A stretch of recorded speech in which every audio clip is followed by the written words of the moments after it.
आज भारतीय जनता पार्टी के इस पर्व की प्रदेश की आखिरी कड़ी में जो निर्वाचन की प्रक्रिया पूरी हुई, उस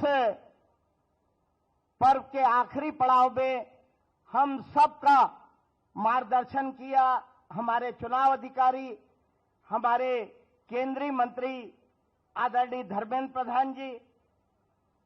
हम सबको लगातार प्रदेश में संगठन कैसे चले इसकी सीख देने वाले आदरणीय शिव प्रकाश जी, हमारे प्रदेश के मुख्यमंत्री आदरणीय मोहन जी, जिनके कामों को लेकर हम सबको आगे बढ़ना है, हमारे पूर्व मुख्यमंत्री शिवराज जी, जिन्होंने लगातार सत्ता में हम कैसे बने ये हुनर किसी ने सिखाया है तो उन्होंने सिखाया है।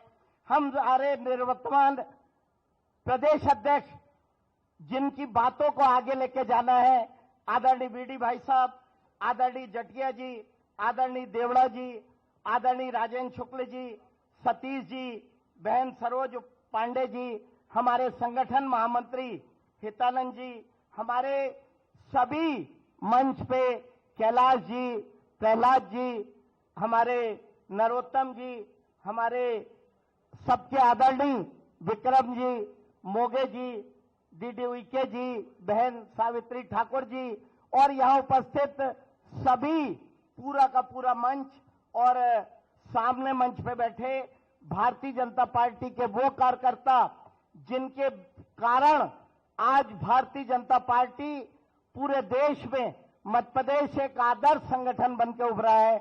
मैं आप सबको प्रणाम करता हूं।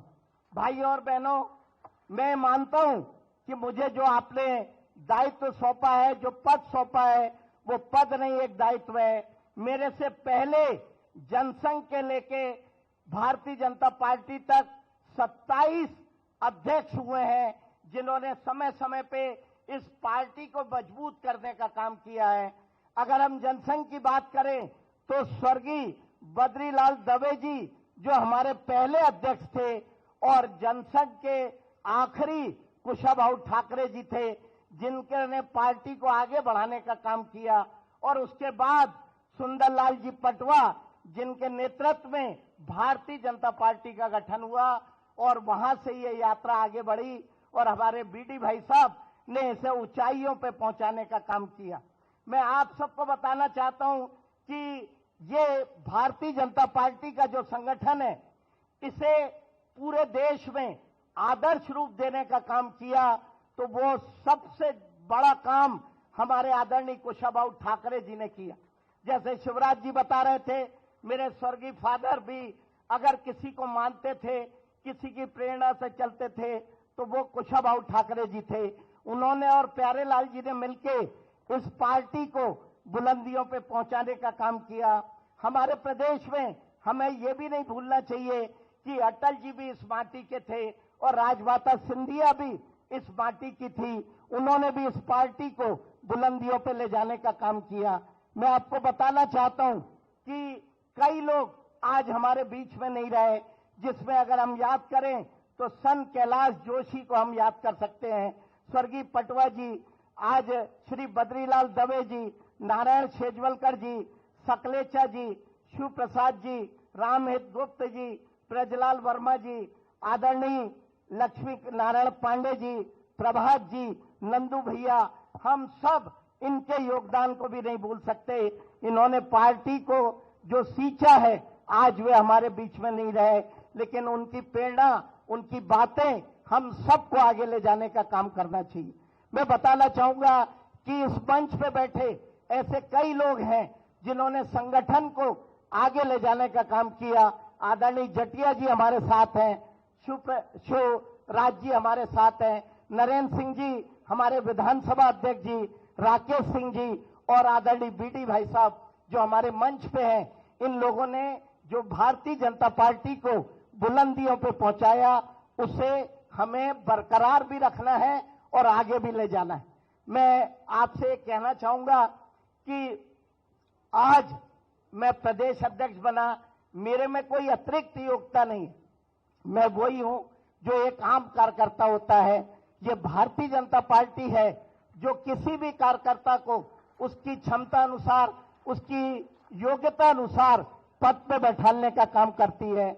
हमें यह भी नहीं भूलना चाहिए कि श्यामा प्रसाद मुखर्जी और हमारे दीनदयाल जी ने जो सपना देखा था उसे आगे लेके भी हमें चलना है। हम वो सौभाग्यशाली पीढ़ी हैं जिसका नेतृत्व हमारे देश के प्रधानमंत्री नरेंद्र मोदी कर रहे हैं।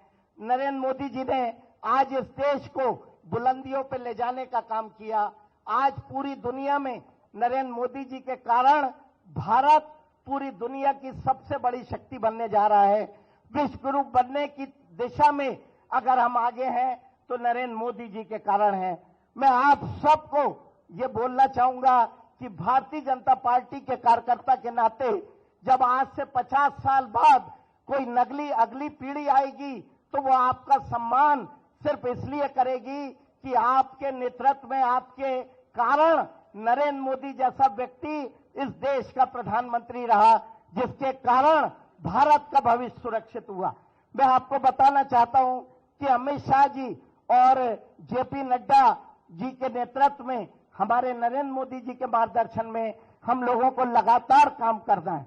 हम याद करें, आज से पहले जब 1977 में हमारी सरकार बनी थी, चाहे सकलेचा जी हो, चाहे जोशी जी हो, चाहे पटवा जी हो और उसके बाद उमा जी हो, तो एक मिथक था कि हम 5 साल पूरे नहीं कर सकते, हम सत्ता में आते जरूर हैं लेकिन बीच में ही चले जाते हैं। मैं यहां मंच पे बैठे शिवराज जी को इस बात के लिए धन्यवाद देना चाहूंगा कि उन्होंने एक मिथक तोड़ा कि कैसे आम जनता से जुड़ के ऐसी कल्याणकारी योजना लाएं ताकि लगातार भारतीय जनता पार्टी इस राजनीति में लगातार चुनाव जीत सके।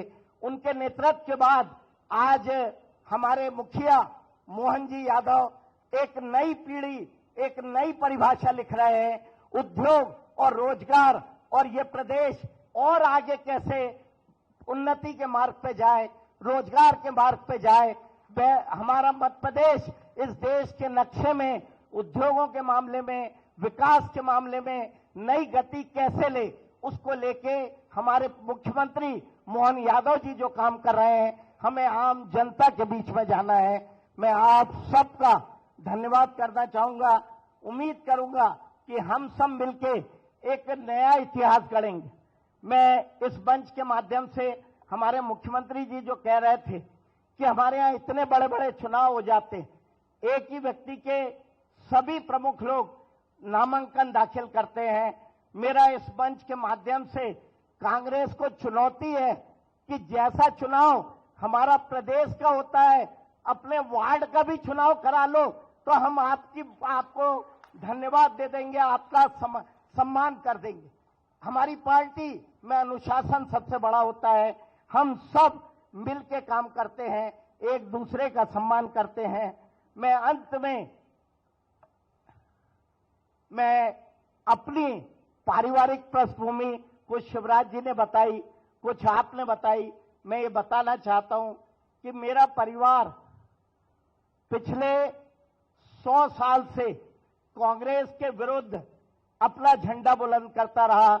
1930 में मेरे ग्रैंडफादर कांग्रेस को हरा के एक गरीब दल बनाया और कांग्रेस को उम्मीदवार बना के 1930 में नगर पालिका के अध्यक्ष बने। मेरे ग्रैंडफादर के छोटे भाई संवित सरकार में जीडी खंडेलवाल मंत्री रहे। मेरे पिता संस्थापक सदस्य भारतीय जनता पार्टी के प्रथम निर्वाचित अध्यक्ष, जिला अध्यक्ष 1980 में बैतूल से रहे। 4 बार लगातार सांसद रहे और जैसा शिवराज जी बता रहे थे कि उनको लगभग 10 से 11 साल लगातार कोषाध्यक्ष रहे। फिर मुझे लगा कि मुझे कोई और काम देंगे, अभी दे दिया, नहीं तो लगातार मुझसे पूरे प्रदेश सिर्फ एक ही बात करता था, पैसा कहां से आएगा और कहां जाएगा। अभी मैं कोषाध्यक्ष नहीं भी हूं तो भी आदरणीय बीडी भाई साहब, आदरणीय मोहन जी, आदरणीय शिव प्रकाश जी ने मुझे यही काम सौंपा हुआ है। इस तरह की पृष्ठभूमि से मैं हूं। मेरे परिवार में सिर्फ एक ही बात होती है, संस्कार की बात होती है, अनुशासन की बात होती है, और पिछले 40-50 वर्षों से भारतीय जनता पार्टी की बात होती है। भारतीय जनता पार्टी मेरे रग रग में है। मैं कार्यकर्ताओं को कहना चाहूंगा कि आपके सम्मान में थोड़ी भी कमी नहीं होगी। हर कार्यकर्ता जिसमें क्षमता है उसको अपनी क्षमता के अनुसार काम मिलेगा। हर कार्यकर्ता जिसमें लगन है उसका उपयोग भारतीय जनता पार्टी करेगी। हर कार्यकर्ता का सम्मान रहे। आप सब जानते हैं कि समाज में कांग्रेस से हटके समाज हमको बड़े सम्मान की दृष्टि से देखता है। समाज भारतीय जनता पार्टी से एक अच्छे आचरण की उम्मीद करता है। मेरे सहित ये पूरा मंच और आप सबकी जिम्मेदारी है कि हम जनता की भावना के अनुरूप अपना आचरण रखें, अनुशासन में रखें। हर वो व्यक्ति जो पार्टी पे समर्पित है उसका सम्मान होगा, और हर वो व्यक्ति जो पार्टी से दाएं बाएं होता है उससे दिक्कत आएगी। इन्हीं शब्दों के साथ कि आप सब हम मिलके हमारे बीडी भाई साहब ने जो इबादत लिखी है उसे आगे ले जाने का काम करेंगे। आदरणीय मुख्यमंत्री जी से मैं कहना चाहूंगा कि आपके हर विकास कार्य को हमारे कार्यकर्ता नीचे उतारने का काम करेंगे। हम सब मिलके सत्ता और संगठन समन्वय बना के चलेगी। आदरणीय शिव प्रकाश जी का, जामवाल जी का, हमको लगातार हमारे महेंद्र सिंह जी का, हम सबको विश्वास और आशीर्वाद सतीश जी का मिलता रहेगा। आदरणीय कैलाश जी, आदरणीय प्रहलाद जी भी हम लोगों को मार्गदर्शित और सहयोग करते रहेंगे। मैं पुनः सभी कार्यकर्ताओं का, हमारे केंद्रीय नेतृत्व का, यहां बैठे प्रदेश के नेतृत्व का धन्यवाद करना चाहूंगा और उम्मीद करूंगा कि आपका आशीर्वाद, आपका सहयोग मुझे मिलता रहेगा। मेरा अंतिम प्रयास, मेरा हर समय ये प्रयास रहेगा कि किसी भी कार्यकर्ता का मान सम्मान कम ना हो। भारतीय जनता पार्टी का झंडा हमेशा बुलंद रहे, हम ऊंचाइयों पे पहुंचे। धन्यवाद।